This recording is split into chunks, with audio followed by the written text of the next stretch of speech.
Law, not easements and other non-possessory rights. Actually, I'm going to pick on Esley probably a whole lot during this time. He's going to try to get out of here. And the reason I want to pick on Esley, this is what, 80–90% of your job is doing easements with Duke Energy. And I worked with Esley for a couple months, so I got to learn about what this stuff. I don't know if y'all knew that Esley and I worked together a couple months. How many years ago was that? 5 years ago? Yeah, something like that. So easements and other non-possessory rights. So easements don't, the reason we call them non-possessory is you don't have the deed to an easement necessarily, so it's considered non-possessory. When they do easements at Duke, they actually do have an easement document that gives them the right to have some possession, not all possession. They only have some possession. So an easement is a non-possessory interest in real property, the right to use another's real estate for a limited purpose. The easement appurtenant is the right of an owner of a parcel of land to benefit from the use of another's land.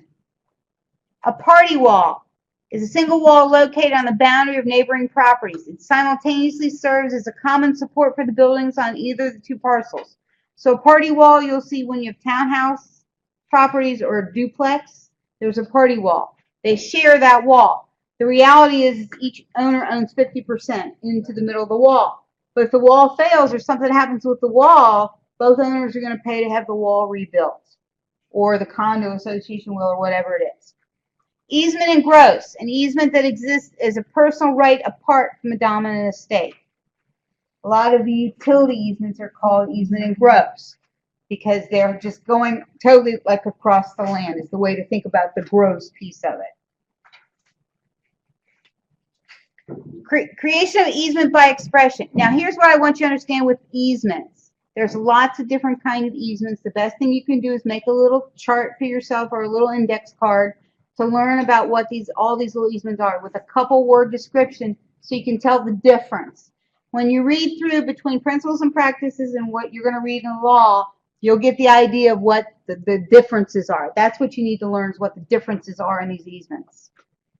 So, most common method of creating easement is by expression is by a deed.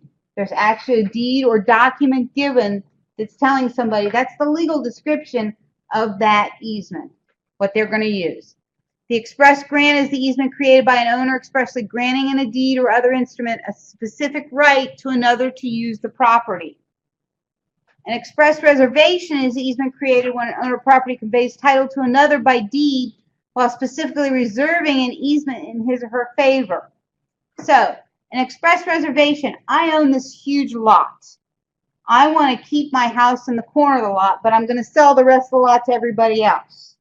I got to have access to get back to my corner because I can't get it from another point of view. So I'm going to sell those properties around me, but I'm going to have an express reservation that I can cross those properties that I've sold to come back to my property. So that's when we have an express reservation occurs. You're creating the whole problem by selling your access, literally. An easement by implication, again, implied from a prior use, implied from necessity.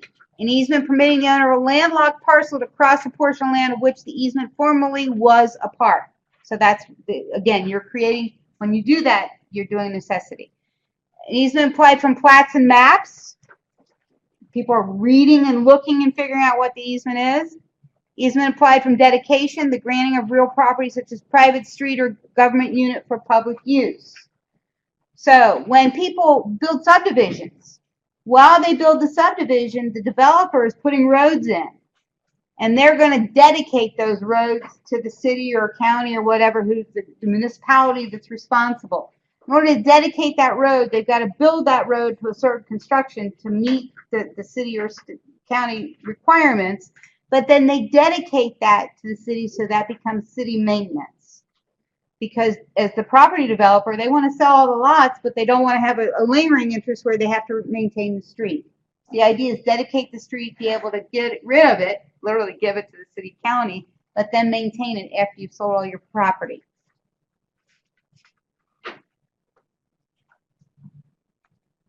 Prescription is the term used to describe the acquisition of intangible property rights, such an easement, through wrongful use of another's land for a period of time.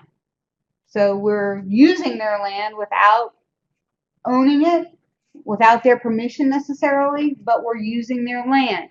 And all of a sudden, we've become a prescriptive easement. And there are prescriptive easements for light and air now. And we'll hear more about those kind of things in the future with solar power and things like that. Where we saw more problems with prescriptive easements for light and air was in New York City. The people that I worked for many years ago had a building on 77 Water Street. They were able to see the river from their building. There was a lot between them and the river, and then they had the river view. Somebody came in years later and bought the lot, and they built a tower in front of them. They tried to sue to stop it because they said their light and air was cut off because that tower was going right in front of them. Cut off their view, cut off their natural light, and all that kind of stuff. They were trying to sue to stop that. They were not successful. The other building was able to be built right behind them. So they weren't able to get that prescriptive easement. But they did fight it for a long time. Requires use by a person claiming the easement to be continuous and uninterrupted. So they constantly have to be able to use it, and they're there all the time, literally using it. Statutory easements. More than 2/3 of the states have passed laws recognizing homeowners' solar access rights, protecting use of residential solar energy systems. Okay. So where I live in my neighborhood, if I want to put solar on my roof, the house next door to me is the same height as mine. I should be able to put solar on my roof without a problem. Because of how the houses are built, I'm going to get whatever sunlight's exposed. They're not causing a shadow on that part of my roof. Let's say that house next door to me becomes into a state of disrepair someday. They decide to tear it down and they want to build a new house there. That the new house they're going to build all of a sudden might be a 3-story house. At that point in time, they might be cutting off my ability to get solar. So do I have a right to say, wait a minute, you can't do this. This is a problem. I better have a solar cell on the roof, otherwise it's not a problem at all. I can't make the claim unless I have it. But yes, people are doing that kind of stuff these days.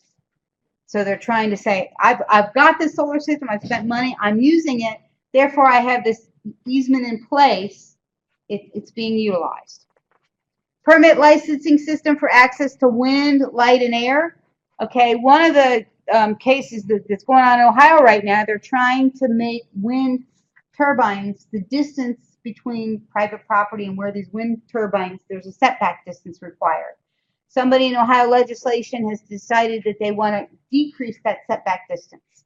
By decreasing that setback distance, they can do more wind farms. And they can put wind farms closer to existing property. So it's the ability to have more wind farms in the state of Ohio. Northern Ohio is a wind tunnel. It's great for wind farms. Southern Ohio, not so.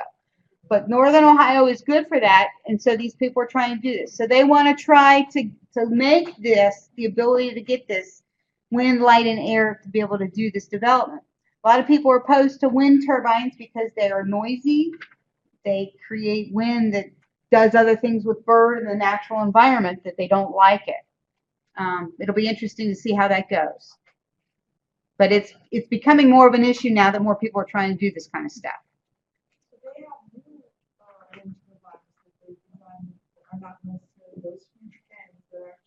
Oh, there's some real cool little things that you can get, but those aren't for the great big wind farms. The reason they're doing the great big ones is because they're trying to get as much power as they can from the rotation to create power. And these are, the wind farms are power companies. They're doing them because we're talking about lots of power being produced. Easements terminate through release, just by being, everybody releases each other. By merger, in Marymount, I had an easement to go drive over the guy's driveway to get to our driveway for the shopping center. Once he bought the total property, the easement doesn't exist anymore. Now he owns all the property. There's no reason to have an easement anymore. He owns the whole thing. So that was merger. Estoppel, you can do estoppel certificate letter to do that. The easement can be abandoned. By prescription, you can terminate it. By conveyance, by eminent domain. Those are ways of terminating easements. We think of the easements run with the land. They're supposed to be forever, but they can be terminated. Profit appendage, a non-possessory interest in real property that permits the holder to remove part of the soil or produce of the land. So this would be farming and other kinds of interests where they're trying to use some of this, or mineral rights or things like that. So they've got an easement to be able to get to it, to remove it. License, the personal privilege to enter another's property for a specific purpose. Anytime you go to the ballpark, you bought a license. Movie, you're buying a license, literally to go into that cinema for that time of that movie. And that is it. Any questions? There's a building downtown that has that party wall issue.